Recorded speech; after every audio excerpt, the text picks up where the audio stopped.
안녕하십니까. 더 인벤션 랩 김지영 대표입니다.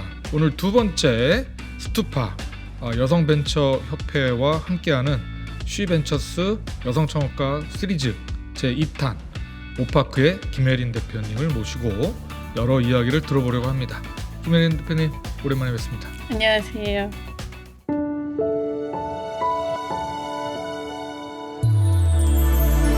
자, 먼저 본인 소개를 간단히 좀 먼저 해주시면 좋을 것 같아요. 저는 이제 미감과 기술을 결합해서 서비스를 만들고 싶어 하는 사람이고요. 원래 이제 AI 관련 학과를 나와서 AI 데이터 이제 시장에서 스타트업을 하다가 1등을 하고 싶다라는 생각에 1등을 할 수 있는 시장을 찾아서 좀 기술을 결합해서 서비스를 만들고 있습니다. 미감과 아까 서비스를 결합한? 미감과 기술을 결합한 네, 창업자가 되고 싶다. 네. 굉장히 좀 알듯하면서도 상당히 심오한. 좀 그렇죠. 사람의 바이어스가 껴 있는 걸 좋아합니다. 그래서 좀 더 그러면 그 미감과 기술에 대해서는 조금 더 오파크라고 하는 사업 모델을 들으면서 이야기를 전개해 보기로 하고, 그 전에 그러면 스타트업 AI 스타트업이 있었다고 했는데 뭐 밝힐 수 있나요? 어느 스타트업에? 네. 하얀 AI 대표였고요. 하얀 AI. 네. 거기도 창업을 했었어요? 네, 창업을 했었습니다. 그럼 두 번째 창업입니까? 네, 두 번째 창업. 하얀 AI는 안 됐습니까? 망했나요?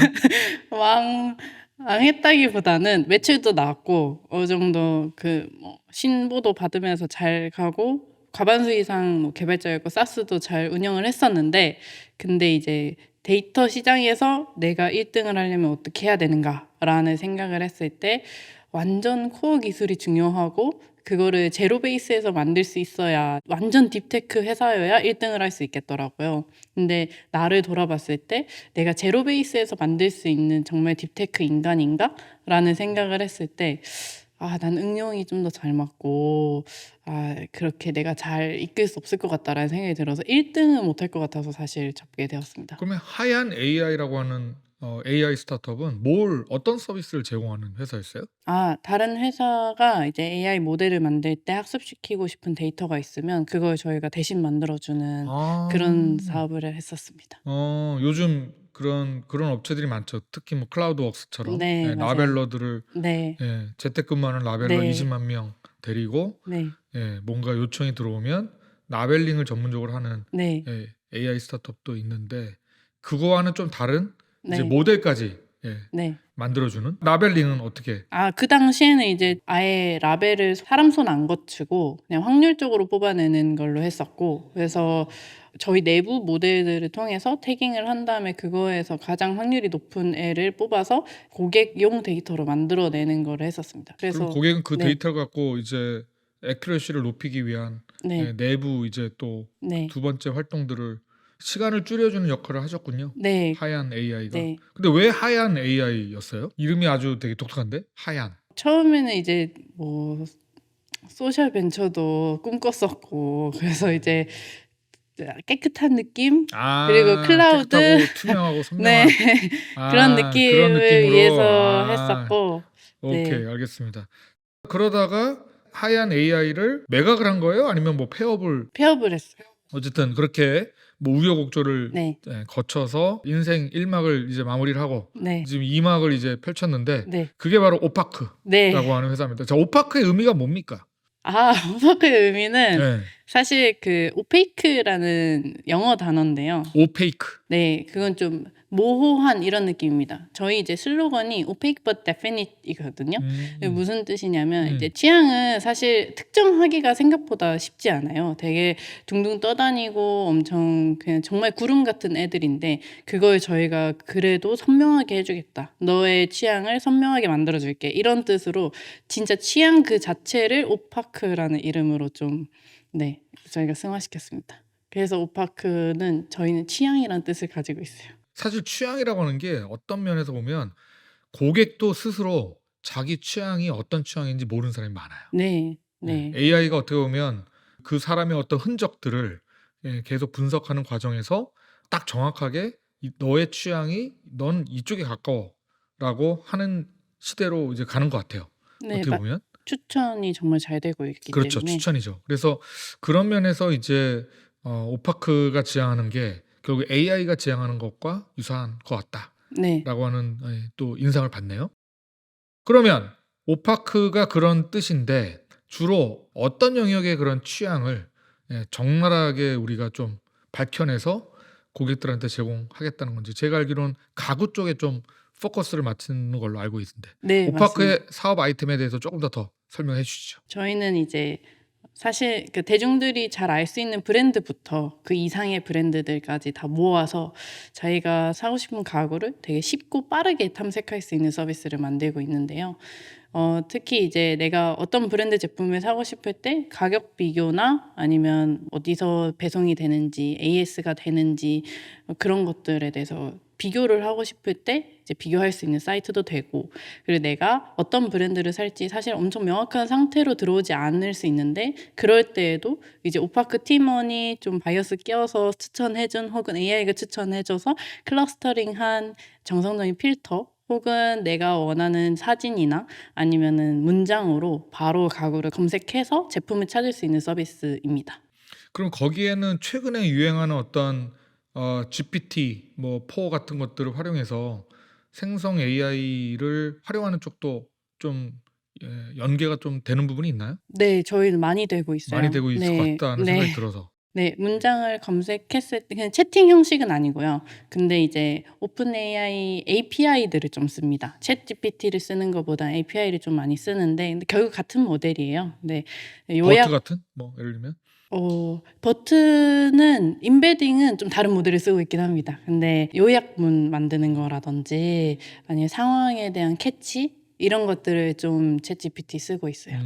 그래서 그런 이제 그 오픈 API를 활용해서 고객이 적절한 질문을 넣었을 때 일단 가구와 관련된 네, 영역은 우리가 네, 확실하게 이제 네, 추천해 주는 쪽으로 간다는 거죠. 네. 그러면 우리는 그 확실한 어떤 추천을 위해서 우리 내부적으로 파인 튜닝하는 데이터들은 어떤 데이터들입니까? 모으고 수집하고 예를 들면 라벨링을 하거나 전처리를 해야 되는 대상 데이터들은 주로 어떤 데이터들입니까? 한샘, 일룸, 리바트 이상의 브랜드들 제품 데이터들을 다 모은 다음에 그 각각의 이제 소재, 그 컬러, 속성값들을 네, 속성값들을 분류를 다 해내고 나눠서 거기에 대해서 이제 태깅을 다 다 해놓습니다. 하고 네, 그리고 그걸 지금 사람이 하고 있는 것이죠? 네, 지금은 사람이 사람이 하고 하고 있고 있는데 제너레이션 AI가 충분히 또 그거에 대해서 만들 수 있을 것 같아서 만드는 것도 좀 AI 활용해서 만들려고 지금 시도 중입니다. 야, 그러면 우리가 일종의 그런 오픈 API들을 활용해서 우리가 새로운 생성 AI를 사실 모델링을 만들어 놓으면 그걸 또 활용할 수 있는 여지도 있겠네요. 다른 서드 파티들 대상으로 예를 들면 서비스의 어떤 특정한 기능으로 집어넣든지. 사실 이미 그러니까 저희가 협력사들이 좀 있는데 그중에서 이제 공급사들 중에서는 자기네들 여기서 말하는 이제 공급사라고 하면 수입사, 네, 수입사? 가구 가구 수입사요. 수입사들? 네네. 공급사들이 본인 사이트에도 붙이고 싶다고 빨리 만들어 왜냐면 달라고. 그들 입장에서는 본인들 고객들한테 맞아요. 빨리 네, 자기네 가구들 SKU들이 워낙 네, 많으니까 맞아요. 뭔가 빨리 네, 검색하고 찾아서 네, 구매 결제까지 갈 수 있는 경로를 맞아요. 우리 솔루션을 통해서 만들 수 있다면 네, 그래서 좋을 저희 거라고 생각할 수도 있겠네요. 메인 비즈니스 모델까지는 아니더라도 아니더라도 소소한. 네, 자, 그러면 현재 우리의 AI 이 모델의 현재 수준이라던가 현재 전체 로드맵상에서 여기까지 왔다. 이런 거 한번 이야기를 해주시면 어떨까요? 저희는 스텝 4개로 내가 나누어져 있는데 첫 번째가 인풋 넣었을 때 아웃풋 나오는 거였고, 그래서 문장 넣으면 실제로 제품이 뽑혀서 나오는가 이걸 이제 한번 서비스화 해봤어요. 그 코드로. 그 다음에 지금 두 번째를 어때요? 서비스를 해보니까. 좀 성능이 구려요. 아직은. 아직은 성능이 구려. 근데 구린 구리면 안 되는데. 이유는 명확해요. 그 데이터 구조에서 좀 정리 안 된 부분들, 그리고 이제 문장을 저희가 맨 처음에 형태소 분석으로 해서 붙였는데 그게 생각보다 예외가 굉장히 많더라고요. 그래서 어떤 부분을 개선해야 되는지는 좀 많이 명확하게 캐치를 해내서 캐치업했고. 그래서 이제 그 오픈 AI API 넣어서 요약문도 만들고 그 상황별로 나눠서 이제 저희가 임베딩 값을 뽑아내서 가지고 가려고 하는 거고요. 시간이 좀 그런 부분이 조금 소요가 되겠네요. 네, 맞아요. 그런 거를 실험해보고 그렇죠. 실제로 이건 좀 아닌 것 같아. 이걸로 바꿔야겠어 하는 부분들이 필요해서 시간이 좀 소요되는 그게 게 스텝 있고. 1이고 지금 현재. 네. 그래서 스텝 2로 지금은 실제로 그 문장 통으로 들어왔을 때 요약해버려가지고 상황으로 나눠서 지금 제품을 찾아내는 거를 스텝 2로 생각을 하고 개발을 하고 있고요.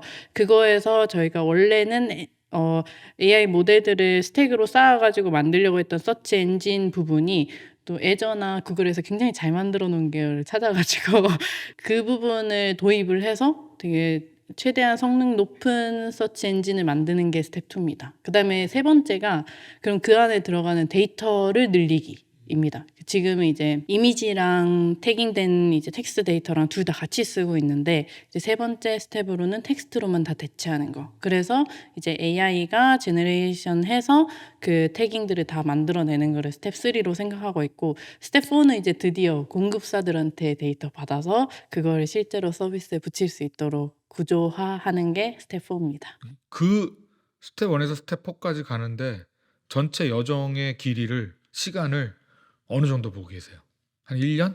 아니요, 2년? 6개월. 6개월? 짧네 그 정도면.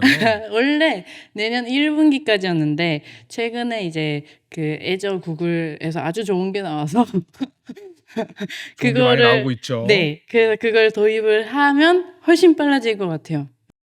그렇게 보면 진짜 뭐 예를 들면 LML이라고 하는 그런 이제 라지 랭귀지 모델을 여러 군데서 사실 이제 개발하려고 몇천억 단위로 쓴 업체들도 많은데 오픈 AI가 MS랑 붙으면서 그런 업체들은 거의 뭐 사장되고 있는 듯한, 천억을 써도 티가 안 나는 거죠. 네. 네.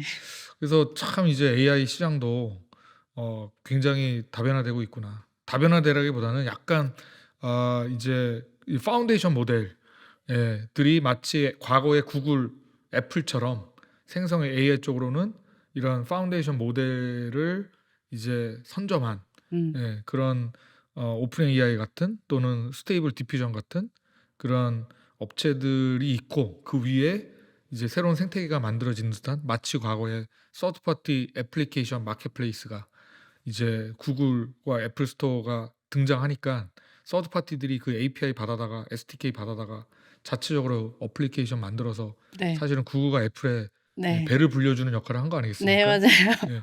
그 어떻게 보면 지금 오픈 AI의 배를 불려주고 네, 맞아요. 스테이블 디퓨전의 배를 불려주는 그런 서드 파티 생태계가 만들어지고 있나? 약간 이런 저는 만들어지고 새로운 있다고 봐요. 느낌으로 네. 이제 서드 제너레이션 같은, 그러니까 첫 번째 이제 인터넷이 나오고 두 번째 모바일로 가면서 구글, 애플의 이제 마켓플레이스 중심, 그게 이제 사실 똑같은 구조인데 마치 이 업체만 바뀐, 그러니까 레가시 업체들이 맞아요. 주도하는 게 아니라 네. 새로운 뉴 스타트업인데 네. 나중에 레가시가 될 네. 수 있는 기업들이 투자도 열심히 받고, 그래서 지금은 이제 구글과 사실 이제 애저 쪽이 이제 계속 커지고 있는 듯한 느낌이에요. AWS가 굉장히 좀 긴장하지 않으면 안 되는 시점 아닌가. 애저가 굉장히 이제 생성화 AI 쪽으로는 네. 강력해질 것 같은 느낌이어서, 전문가로서 어떻게 보십니까? 저도 이제 저희과 대학원 친구들이랑 되게 얘기를 많이 하는데 항상 하는 말이 MS 지금이라도 사라. 주식을 사야 된다. 엔비디아 비슷한 지금이라도 생각을- 사라. 네. 결국에 그 애저에서 주는 게 컴퓨팅 시스템도 같이 그렇죠. 이제 할 수 있는데 거기에 무조건 엔비디아가 포함돼 포함돼 있어요. 있죠. 근데 저희가 이제 뭐 다른 회사들 컨설팅으로도 돈을 벌고 있는데 AI 쪽 그렇게 해보면은 이제 다들 이걸 만들고 싶어 하니까 진짜 모두가 그 컴퓨팅 시스템을 이제 곧 쓸 거고, 진짜 많은 이들이 쓸 거. 그래서 애저가 반사이익을 많이 네. 받을 것 같다는 생각이 네. 들고, 이미 저희 예. 회사에서도 그러니까요. 자, 그래서 AWS 얘기를 하는 게 아니라 애저 얘기를 요즘 많이 하더라고요. 애저 생성 AI를 이제 새로운 어떤 수익 모델 파이프라인으로 네. 만들려고 하는 모든 스타트업들이 네. 이제 애저 위에서 뭔가 이제 실험을 하는 그런 현상들이 가속화되고 있는 것 같아서 상당히 이제 이 클라우드 시장도 이제 급변하겠구나 이런 생각이 좀 드는 요즘인데